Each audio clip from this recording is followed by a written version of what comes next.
ولا تلبسوا الحق بالباطل، حق کو باطل کے ساتھ ملاؤ مت، غلط ملت ہو جائے گا تو سمجھ میں نہیں آئے گا حق کیا ہے باطل کیا ہے، اور پبلک اسی میں ہے صحیح نہیں سمجھ پا رہی ہے۔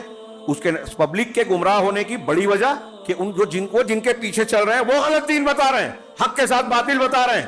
وَتَكْتُمُوا الْحَقَّ وَأَنْتُمْ تَعْلَمُونَ، اور جانتے بوجھتے تم علم رکھتے ہو پھر بھی تم حق کو چھپاؤ، ایسا مت کرو۔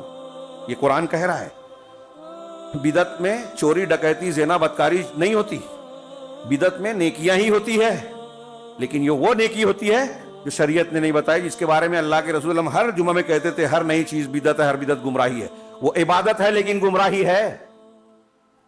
حضرت سعید بن مسیب نے دیکھا رحمہ اللہ کہ ایک آدمی فجر کے وقت سنت پہ سنت پڑھے جا رہا ہے، ایک مرتبہ سلام پھیرا پھر کھڑا ہو گیا، پھر پڑھا پھر سلام پھیرا کھڑا، اس کو روکا تیسری چوتھی مرتبہ، یہ تم کون سی نماز؟ کہا نوافل پڑھ رہا ہوں۔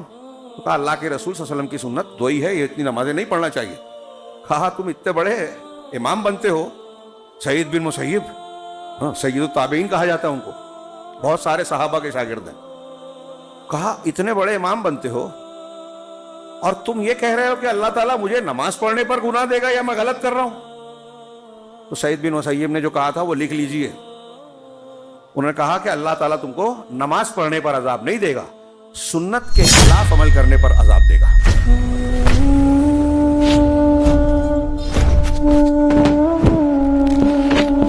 چلے آئیے سنت کی طرف۔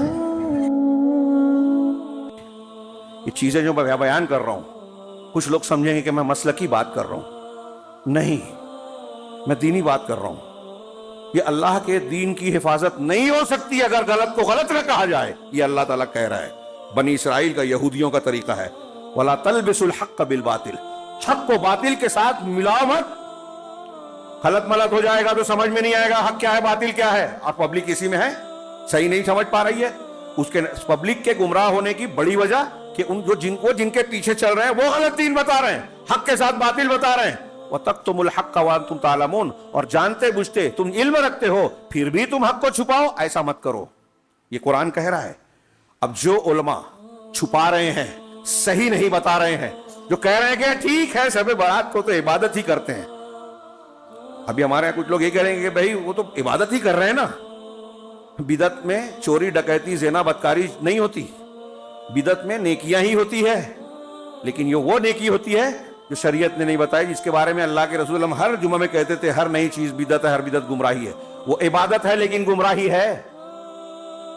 حضرت سعید بن مسیب نے دیکھا رحمہ اللہ کہ ایک آدمی فجر کے وقت سنت پہ سنت پڑھے جا رہا ہے، ایک مرتبہ سلام پھیرا پھر کھڑا ہو گیا، پھر پڑھا پھر سلام پھیرا کھڑا، اس کو روکا تیسری چوتھی مرتبہ، یہ تم کون سی نماز؟ کہا نوافل پڑھ رہا ہوں۔ تو کہا اللہ کے رسول صلی اللہ علیہ وسلم کی سنت دو ہی ہے، یہ اتنی نمازیں نہیں پڑھنا چاہیے۔ کہا تم اتنے بڑے امام بنتے ہو، سعید بن مسیب، سید التابعین کہا جاتا ہے ان کو، بہت سارے صحابہ کے شاگرد ہیں۔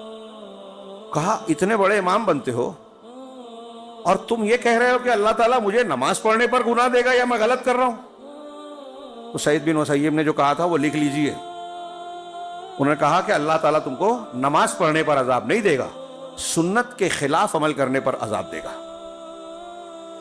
اور میں بھی ایک قول بار بار دہرا رہا ہوں کہ مسلمانوں پر جتنی بھی مصیبتیں، پریشانیاں، بلائیں، آفتیں، دشمنوں کا غلبہ، وہ فلسطین میں ہو، ہندوستان میں ہو، ملک دنیا کے کسی حصے میں ہو، جتنی مصیبتیں ہیں، یہ سب سے بڑی اور بنیادی وجہ مخالفت رسول ہے۔ شرک بھی رسول کی مخالفت ہے، بدعت بھی رسول کی مخالفت ہے، اور یہ مسلک اور ٹکڑیاں بنانا بھی رسول کی مخالفت ہے۔ اللہ کے رسول کے منہج کو چھوڑ کر دوسرا طریقہ اختیار کرنا رسول کی مخالفت ہے۔ اور 15 شعبان جو ہم نے منایا رسول کی مخالفت کی ہے، کھلے عام مخالفت کی ہے، اللہ کے عذاب کو دعوت دی ہے۔ بدعتی توبہ نہیں کرتا اس لیے کہ بدعت کو اچھا سمجھتا ہے۔ آدمی اس وقت توبہ کرتا ہے جب گناہ کو گناہ سمجھتا ہے۔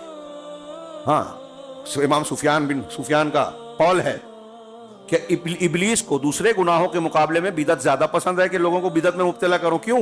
اس لیے کہ بدعت سے توبہ نہیں کی جاتی، کیونکہ بدعت کو آدمی اچھا سمجھتا ہے۔ تو اللہ نے کہا وقت زیادہ ہو رہا ہے، بات کو سمیٹوں، حالانکہ بہت کچھ کہنے کا دل ہو رہا ہے۔